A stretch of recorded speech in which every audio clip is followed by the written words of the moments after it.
ನನ್ನ ಪ್ರಾಣ ಹೋದರೂ ಸೌಜನ್ಯ ಪ್ರಕರಣ ಹೋರಾಟ ನಿಲ್ಲಿಸಬೇಡಿ. ನಾನು ಬೀಳುವ ದಿನ ನ್ಯಾಯಕ್ಕಾಗಿ ಉರಿಯುವ ಬೆಂಕಿಗೆ ಇಂಧನವಾಗಲಿ, ಸತ್ಯ ಮತ್ತು ನ್ಯಾಯ ಸಿಕ್ಕುವವರೆಗೂ ಹೋರಾಟ ಮುಂದುವರಿಸಿ ಎಂದು ಎಸ್ಐಟಿ ತನಿಖೆಗೆ ಒಳಪಟ್ಟಿರುವ ಧರ್ಮಸ್ಥಳದ ಪ್ರಕರಣದ ಮಾಸ್ಟರ್ ಮೈಂಡ್ ಅಭಿಷೇಕ್ ಸರ್ಕಾರಕ್ಕೆ, ಕುಟುಂಬಕ್ಕೆ ಮತ್ತು ತಿಮರೋಡಿ ತಂಡಕ್ಕೆ ಪತ್ರ ರವಾನಿಸಿದ್ದಾನೆ. ಧರ್ಮಸ್ಥಳದ ಪ್ರಕರಣದಲ್ಲಿ ನನ್ನ ಮಗನ ಪಾತ್ರವೇನೂ ಇಲ್ಲ, ಆತ ಮುಗ್ಧ ಎಂದಿರುವ ಕುಟುಂಬಕ್ಕೆ ಅಭಿಷೇಕ್ ಬರೆದಿರುವ ಪತ್ರ ಒಂದು ಬೆಚ್ಚಿ ಬೀಳಿಸಿದೆ. ನಾನು ಸೌಜನ್ಯ ಮತ್ತು ಧರ್ಮಸ್ಥಳದಲ್ಲಿ ನಡೆದಿರುವ ಅಸಹಜ ಸಾವು ಪ್ರಕರಣದ ಬಗ್ಗೆ ಸಂಶೋಧನೆ ಮಾಡುತ್ತಿದ್ದು, ಈ ಸಂದರ್ಭದಲ್ಲಿ ನನಗೆ ಅಕಾಲಿಕ ಅಪಘಾತ ಉಂಟಾದರೆ ಅದು ಸಹಜ ಸಾವು ಅಲ್ಲ, ಬದಲಿಗೆ ಆತ್ಮಹತ್ಯೆಯೂ ಅಲ್ಲ. ನನಗೆ ಈಗಾಗಲೇ ಹಲವು ಬಾರಿ ಕೊಲೆ ಬೆದರಿಕೆಗಳು ಬಂದಿದೆ. ಅದನ್ನೆಲ್ಲವನ್ನು ಹಿಮ್ಮೆಟ್ಟಿ ನಾನು ಸಂಶೋಧನೆ ನಡೆಸುತ್ತಿದ್ದೇನೆ. ಈ ಸಂದರ್ಭದಲ್ಲಿ ನನಗೆ ಸಾವು ಸಂಭವಿಸಿದರೆ ಧರ್ಮಸ್ಥಳ ಮತ್ತು ಸೌಜನ್ಯ ಪ್ರಕರಣದಲ್ಲಿ ಕೇಳಿಬರುತ್ತಿರುವ ಪ್ರಭಾವ ವ್ಯಕ್ತಿಗಳೇ ಕಾರಣ ಎಂದಿದ್ದಾನೆ.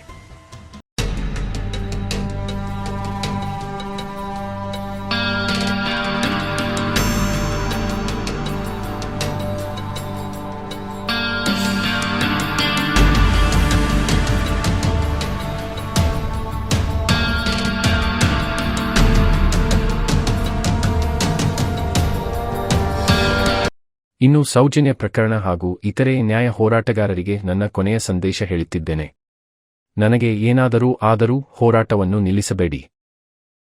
ನಾನು ಬೀಳುವ ದಿನ ನ್ಯಾಯಕ್ಕಾಗಿ ಉರಿಯುವ ಬೆಂಕಿಗೆ ಇಂಧನವಾಗಲಿ, ಸತ್ಯ ಮತ್ತು ನ್ಯಾಯ ಸಿಗುವ ತನಕ ಹೋರಾಟ ಮುಂದುವರಿಸಿ ಎಂದು United Media Kannada YouTuber Abhishek ಪತ್ರವೊಂದನ್ನು ಬರೆದಿದ್ದು, ನನ್ನ ಸಾವಿನ ಬಳಿಕ ಈ ಪತ್ರವನ್ನು ಸಾರ್ವಜನಿಕವಾಗಿ ಪ್ರಕಟಿಸಬೇಕು, ಪೊಲೀಸರಿಗೆ ಮತ್ತು ಸರ್ಕಾರಕ್ಕೆ ಹಸ್ತಾಂತರಿಸಬೇಕು, ಸ್ವತಂತ್ರ ಕೇಂದ್ರ ತನಿಖಾ ಸಂಸ್ಥೆಗಳಿಂದ ತನಿಖೆ ನಡೆಸಲು ಒತ್ತಾಯಿಸಬೇಕು ಎಂದು ಉಲ್ಲೇಖಿಸಿದ್ದಾನೆ.